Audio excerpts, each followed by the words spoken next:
겉으로는 돈을 버는 것처럼 보이지만 실제로는 현금을 갖다가 실제로 못 버는 경우가 많거든요. 이 매출은 조정하기가 일단 쉽습니다. 안 좋은 회사 같은 경우에는 개발비를 막 쌓아놓고 개발 실패를 하게 됩니다.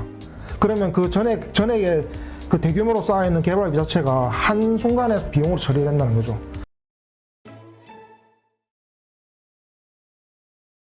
네, 요즘 시장이 많이 힘들죠. 변동성은 점점 심해지고 있고 급등락이 반복되는 장세에서 우리가 좀 마음 편하게 있기 위해서는 내가 들고 있는 주식, 종목에 대해서 분명하게 좀 더 공부를 해야 되는 게 아니냐, 이런 의견들이 많이 있습니다. 지금 기업 실적 발표 시즌이죠. 또 어떤 분들은 혹시나 내가 들고 있는 주식이 상장 폐지를 당하지는 않을까 걱정하는 분들도 있고요. 하여튼 우리가 좋은 기업을 찾아내는, 그러기 위해서는 재무제표에서 가장 중요한 것들을 좀 체크해야 되지 않냐, 이런 의견들이 많습니다. 오늘 그래서 회계사시죠. 오늘 초대한 분은 나쁜 회사 재무제표, 좋은 투자와 돈의 흐름을 읽는 가장 쉬운 방법, 네, 이라는 책의 저자신 이대훈 회계사님을 모셨습니다. 안녕하세요. 반갑습니다. 네. 네. 일단 우리가 이제 그 재무제표를 통해서 뭐 좋은 거를, 뭐 숫자가 좋은 기업이야 뭐 다 좋은 거죠. 문제는 네. 이제 우리가 나쁜 기업을 골라내야 되는데, 그러기 위해서 뭘 먼저 확인하는 게 좋을까요? 뭐 여러 가지가 있겠지만 가장 중요한 거. 제가 볼 때는 뭐 다 중요하죠. 다 중요한데 그 이제 상장 폐지와 연관된 가장 중요한 것은 회사가 돈을 실제로 벌고 있는지 아닌지를 먼저 파악하는 게 가장 중요하다 생각합니다. 왜냐하면 대부분의 이제 코스닥 상장 회사나 이런 작은 회사들은 겉으로는 돈을 버는 것처럼 보이지만 실제로는 현금을 갖다가 실제로 못 버는 경우가 많거든요. 그런데 그 대부분 투자자들이 그걸 잘 모르고, 이 회사는 이익이 나오고 매출이 올라가니까 좋은 회사구나, 그렇게 속될 수 있다는 거죠. 그러니까 사실 뭐 우리가 매출이 늘고 있는 회사라고 안심하고 있다가 뒤통수 맞는 경우들이 있잖아요. 네. 뭐 책에서도 그 이상한 매출 채권에 대한 이야기가 있던데, 이건 어떤 겁니까? 이 이사다는 거는 뭔가 좀 보기에 좀 껄끄럽다, 아마 그런 내용으로 이제 설명할 수 있는데, 일단 매출액하고 매출 채권이라는 거 자체는 뭐 매출 채권이 일반 사람들한테 좀 어려울 수 있겠지만 같이 움직여야 됩니다. 그러니까 매출액이 올라가면 매출 채권도 같이 커지는 게 정상인데, 이게 코스닥 상장사들 중에 어떤 회사 같은 경우에는 매출이 줄었는데 매출 채권이 오히려 늘었더라. 그렇다면 이제 그 재무제표를 좀 볼 줄 아는 사람들은 이게 좀 이상하다, 뭔가 수상한데, 이런 느낌을 가질 수 있는데, 그런 걸 잘 모르시는 분들은 뭐 그냥 매출이 뭐 줄었고 매출채권이 이렇겠거니 이렇게 생각하는 경우가 많다는 거죠. 그래서 뭐 이런 부분을 미리 좀 알아보고 뭐 사전적으로 이런 회사는 투자 대상에서 걸러야 되지 않을까, 뭐 그렇게 생각을 하고 있고요. 이 매출은 조정하기가 일단 쉽습니다. 그래요? 예. 매출은 조정하기 쉬운 게 어떤 거냐면, 솔직히 제품을 판매를 하려면 뭐 어렵죠. 어려운데 싸게 팔면 팔립니다. 싸게 팔면 팔리기 때문에 이게 매출을 올리는 거는 얼마든지 올릴 수 있어요. 다만 그게 올린다 하더라도 싸게 팔기 때문에 손실이 나는 거죠. 기업에 해를 끼친다는 거예요. 네. 그거를 먼저 아셨으면 좋겠고, 그리고 뭐 진행률이라 들어보셨을지 모르겠지만, 이게 진행률이라는 게 약간 회계적인 관점이지만 이걸 조작을 해서 매출을 또 바꿀 수도 있거든요. 그리고 뭐 가짜 증빙을 만든다든지 이런 식으로 해서도 뭐 매출을 바꿀 수 있으니까, 이런 우리가 부분 확실하게 그냥 무조건 매출의 액만 믿어서는 안 되겠군요.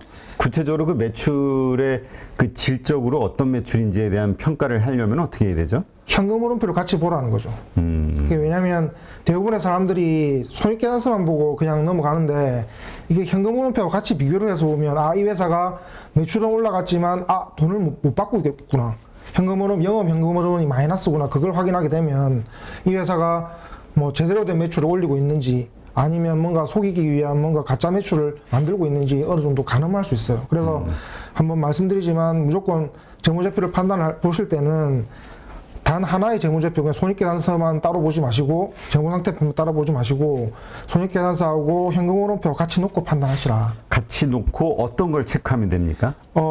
매출이 올라가고 영업이익이 낮다 하더라도 그 현금흐름표상 영업 현금 흐름이 마이너스가 계속된다면 이거는 우리가 매출은 올리고 이익은 내고 있지만 실질적으로 현금은 안 들어오고 있다는 거거든요. 아, 내 통장에, 화사 통장에. 예, 왜냐하면 돈도 못 받고. 그럼 가짜 매출. 외상채권이라는. 그렇죠. 계속 그게 달려 있는 거죠. 그러면 계속 현금은 계속 뭐 제품을 만들려면 돈을 쓰지 않습니까? 네. 그럼 들어오는 돈은 없으니까.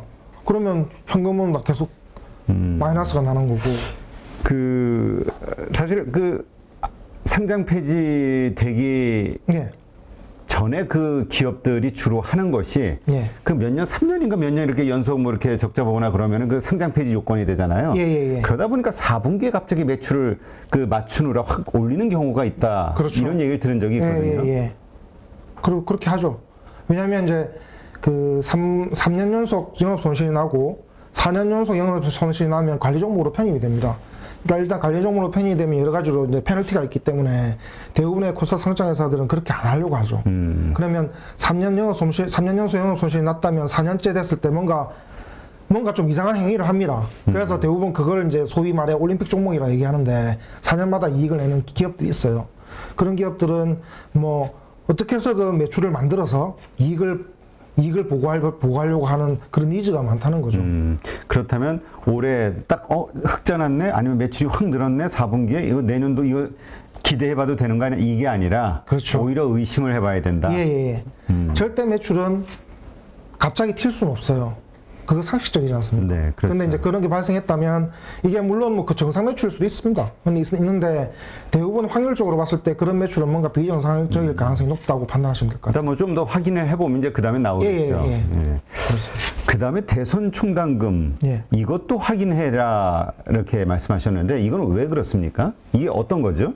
요번에 대손 충당금이 그 현대차에서 이번에 나온 거 뭐 있지 않나요? 일단 대손이라는 거는 돈을 일단 못 받는 거거든요. 네. 아예 뭐 내가 열심히 일을 해서 뭐 매출을 올렸는데 돈을 못 받았기 때문에 대손 충당금을 쌓는 겁니다. 쌓는 거라 보면 되기 때문에 이 대손 충당금이 많이 쌓여 있다는 거는 이 회사가 제대로 영업을 못 한다든지 안 그러면 그 제대로 된 매출을 올리지 못한다고 보시면 될 것 같아요. 그래서 이제 물론 뭐 저도 뭐 회계업에 종사하지만 이 일을 하다 보면 돈을 못 받는 경우가 종종 생깁니다. 그런 경우가 생기고 사업을 하다 보면 종종 못 받는 경우가 생기긴 하지만 이게 금액적으로 만약에 중요하다. 만약에 뭐 100원의 매출을 올렸는데 50원 정도 못 받는다 하면 이게 회사의 자금 흐름에 상당한 영향을 미치게 될 수밖에 없거든요. 그래서 이런 경우는 우리가 미리 사전에 파악하는 게 중요합니다. 그러니까 전자공시 시스템에 들어가서 회사의 사업 보고서나 재무제표를 살펴보고 이 회사의 매출 채권 중에 얼마만큼 대손 충당금이 쌓였는지만 확인을 한다면 이 회사가 과연 너무 그러니까 공격적인 매출을 하고 있지 않은지 안 그러면 매출이 과연 그 허수가 되는 건 아닌지에 대해서 미리 파악할 수 있다는 겁니다. 대손 충당금은 우리가 알기로는 그냥 이 금융권, 특히 은행들이 그 여러 가지 상황에 대비해서 계속 쌓아놓고 있다. 네. 그래서 좀 요즘 여러 가지 그 신용 위기에 대한 얘기가 나와도 은행은 네. 좀 잘 버틸 수 있는 여력이 있다. 이런 얘기 예. 많이 하잖아요. 예. 네, 좀 설명을 해주시죠. 그러니까 일반 기업도 대손 충당금 쌓긴 쌓고요. 왜냐하면 자기 매출에 대한 못 받을 그런 확률이 있기 때문에 확률을 고려해서 미리 사전에 쌓아 놓을 수 있고요. 그리고 뭐 현차나 기아차가 뭐 품질 보증 충당금을 해갖고 뭐 이렇게 쌓아 놓는 거는 이 차를 갖다 판매를 했을 때 기업은 이 차를 뭐 5년간, 3년간 품질 보증을 해줍니다. 그러면 무상으로 수리를 해줄 수 있는 그런 게 있어요. 무상으로 수리를 해주다 뿐이지 비용은 들어가는 건 마찬가지예요. 그쵸. 그러면 회사가 판매를 했을 때 여기에 대한 미래의 비용이 나는 부분에 대해서 추정이, 그러니까 프로젝션이 가능하다는 겁니다. 그거를 미리 비용으로 쌓아놓는 게 품질보증 충당금이라는 거예요. 네. 그러니까 이러한 것들. 근데 조금 전에도 말씀하셨지만 다시 한번 간단히 얘기해 주시면 그러니까 이 대손 충당금이 많이 달렸다는 거는 왜 안 좋은 징조죠?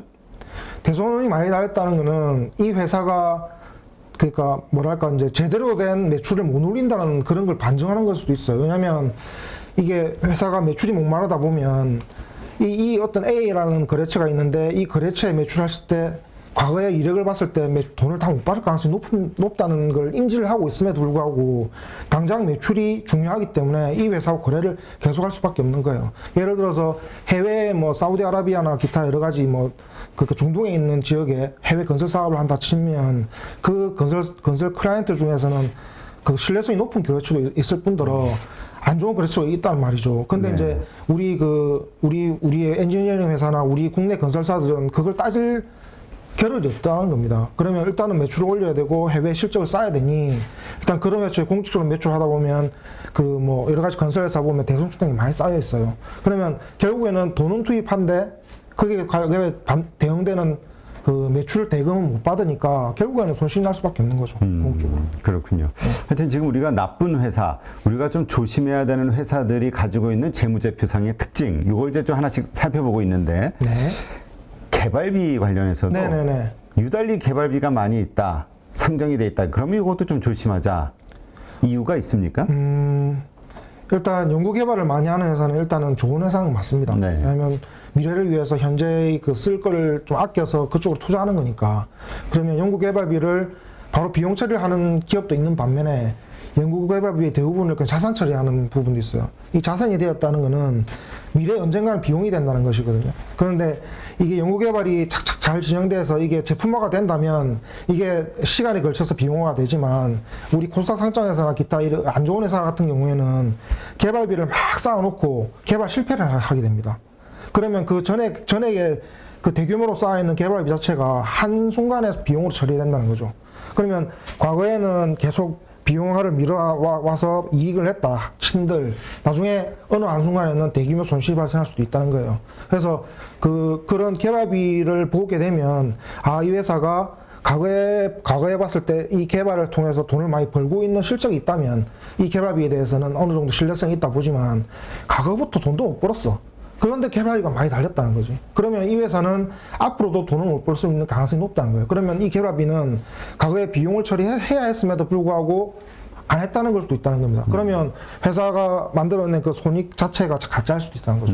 그래서 그거를 미리 알고 개발비가 많이 달려 있다면 이 회사는 지금은 영업이익이 50억이 났지만 개발비가 100억이니까 이게 손실이 난 상태일 수도 있겠구나 하는 그런 생각을 가져야 된다는 거죠. 그러니까 개발비 같은 경우는 우리가 그 경비로 인정을 안 하잖아요. 그러니까 투자로 인정을 하는 거잖아요. 경비로 인정을 일단 비용인데 그러니까 비용인데 자산으로 인정할 수 있습니다. 그렇죠. 자산으로 인정하는 거죠. 예. 그 회계상으로는. 예, 회계상으로. 그러니까 내가 올해 50억 벌었어도 100억의 개발비를 썼다고 하면은 어쨌건 실질적으로는 내가 50억을 썼다는 그렇죠. 얘기니까. 미리 돈을 다 냈다는 거죠. 예. 근데 이제 그게 자산으로 잡히니까 예. 그냥 이렇게 세이브가 되는 건데 예. 이게 만약에 여기에서 어떤 오류가 있다면 그때는 이제 우리가 영업이익 50억 이걸 믿을 수 없는 상황이 되니까 그렇죠. 위험해지는 거다. 예.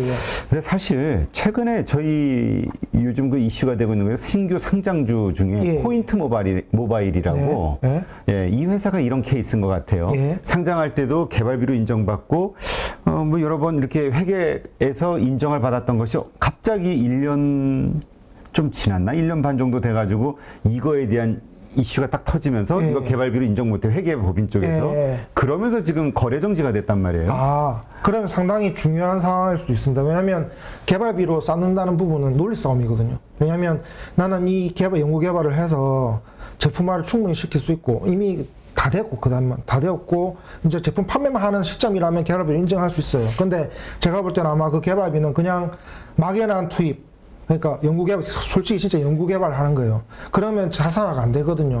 그냥, 어쨌든, 우리가 보통 연구개발비를 어떻게 생각했냐면은, 연구 인력, 예. 그리고 거기에 필요한 여러 가지 장비나 기자재, 예. 그 다음에 그쪽으로 나가는 인건비를 포함한 여러 비용들. 예. 그냥 이게 다 연구개발비라고 생각을 하잖아요. 예. 근데 이 모든 것이 다 자산으로 잡히는 건 아닌가요? 아니죠. 어떤 경우에만 자산으로 잡히는 거죠? 그러니까 앞으로 이 투입된 비용 자체가 미래에 돈을 벌 것이라고 확신이 들 때, 그러니까 어떤 프로젝트에 우리가 연구 개발을 막 했어요. 막 예를 들어서 뭐 브레이크를 많이 개발했다 치자. 그러면 엄청나게 신기술을 개발해서 이 브레이크가 현대차나 기아차에 납품이 될 걸 확정이 된다면 개발비 인정이 가능합니다. 근데 이제 그냥 브레이크 신기술 개발했어. 근데 너무 신기술이기 때문에 이게 그 제품화가 안 된다는 거죠. 그러면 그 부분은 그냥 우리 연구만 한 거예요. 비용으로 처리해야 되는 거지. 그런 거를 자산화했기 때문에 이게 아마 그런 이슈가 생길 것 같습니다. 근데 그걸 회계법인에서 어떻게 이 결정을 하죠? 자료를 다 요구를 하죠. 어떤 자료들을 요구해요, 보통?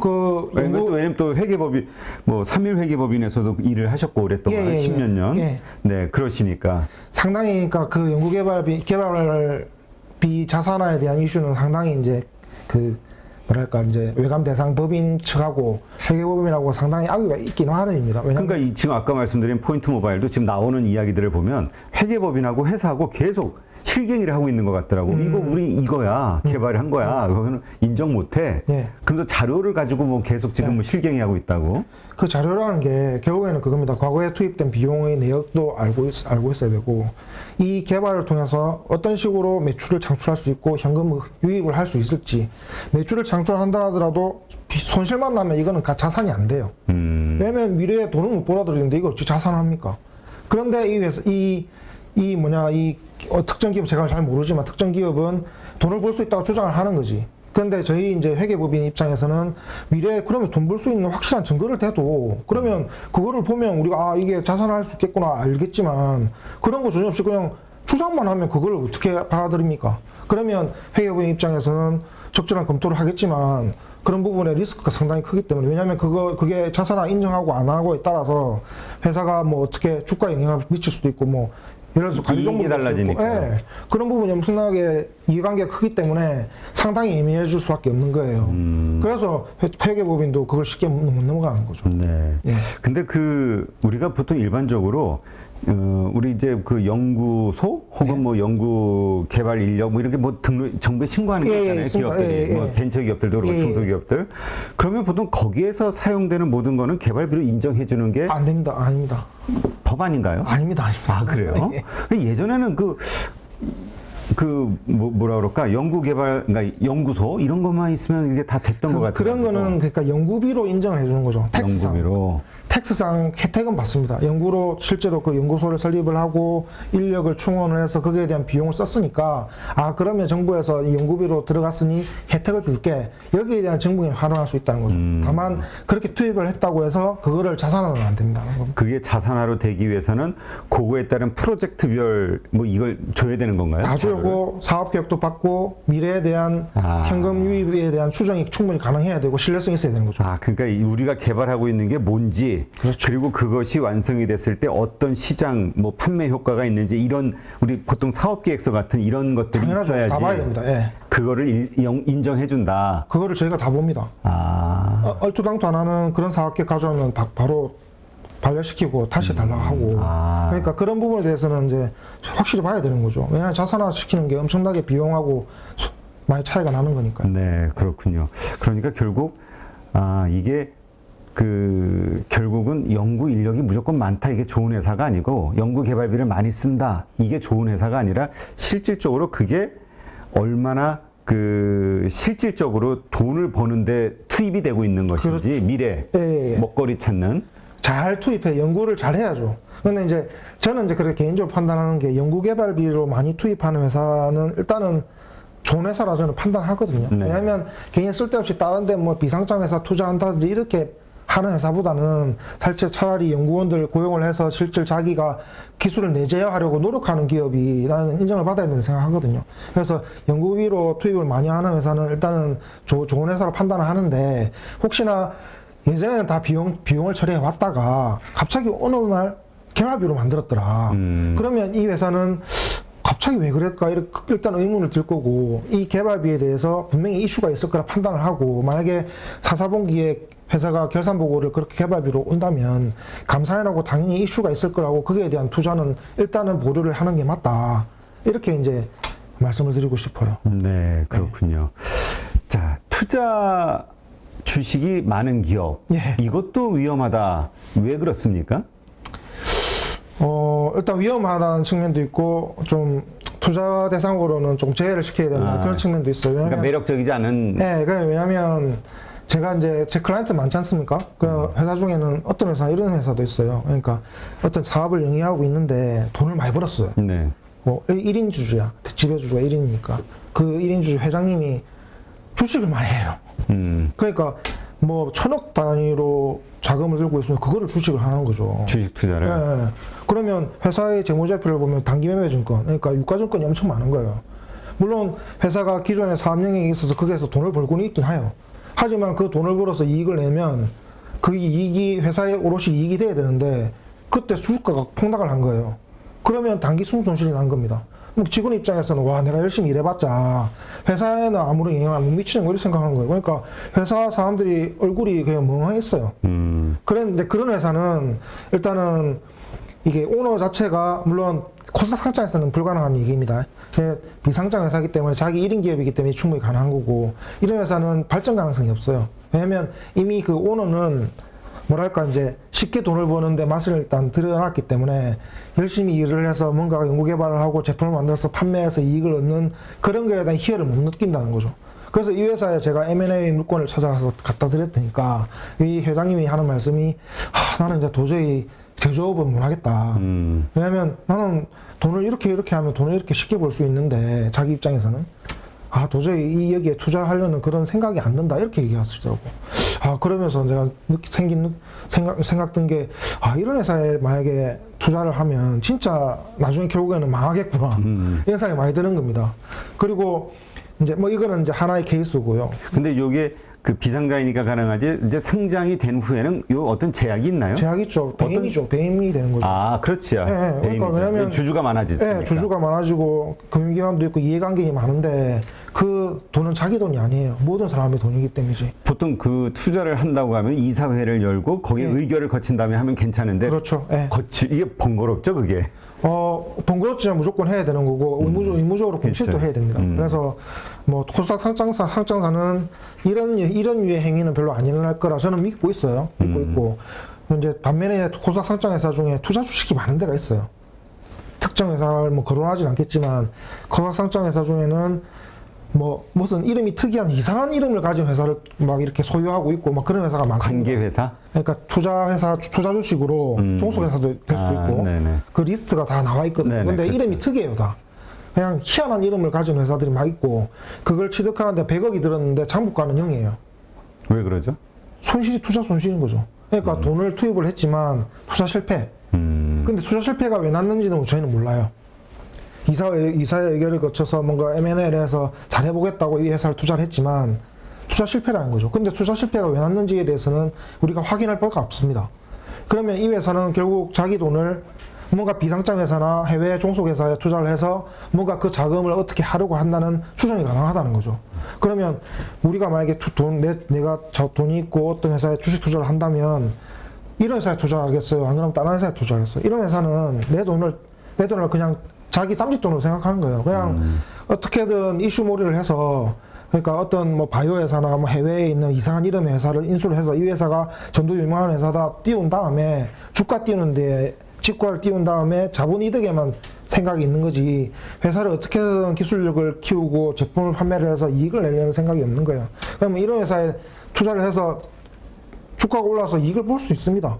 저는 그게 부인하지 않습니다. 근데 이런 회사는 어느 순간 팍 망할 수 있다는 거죠. 그렇기 그렇죠. 때문에 이런 회사는 투자 대상으로 거론할 필요가 없는 거예요. 그러니까 너무 많은 관계 회사가 있다든가 이런 기업들이 많은 곳들 이것도 한번 우리가 의심의 눈초리로 한번 내용을 다 살펴봐야 된다. 네, 뭐 요새 이슈되는 카카오 같은 경우에는 자회사가 100개 하여튼 엄청 많아요. 네. 그런 이제 문어발식으로 투자하는 경우도 있긴 하지만 이런 회사들은 그 내역을 살펴보면 각각 이유가 있고 뭔가에 대한 그게 있어요. 그 장부가도 제로가 있는 게 거의 없고. 근데 그 다른 어떤 회사는 한 수십 개의 투자를 했는데 대부분이 투자를 한 뒤에 얼마 이후에 다 그 손상으로 처리되더라고요. 그 이유인즉슨 이 회사는 투자를 할 때 제대로 된 투자를 안 한다는 거예요. 네. 자금을 갖다가 함부로 쓴다는 거죠. 그러면 그런 회사는 제 생각에는 투자 대상으로 하면 안 된다. 그게 제 개인적인 생각입니다. 알겠습니다. 누구나 1시간 안에 200개 종목에서 좋은 종목을 고를 수 있는 그런 능력을 배양할 수 있도록 제가 도와드리려고 그렇게 하고 있습니다.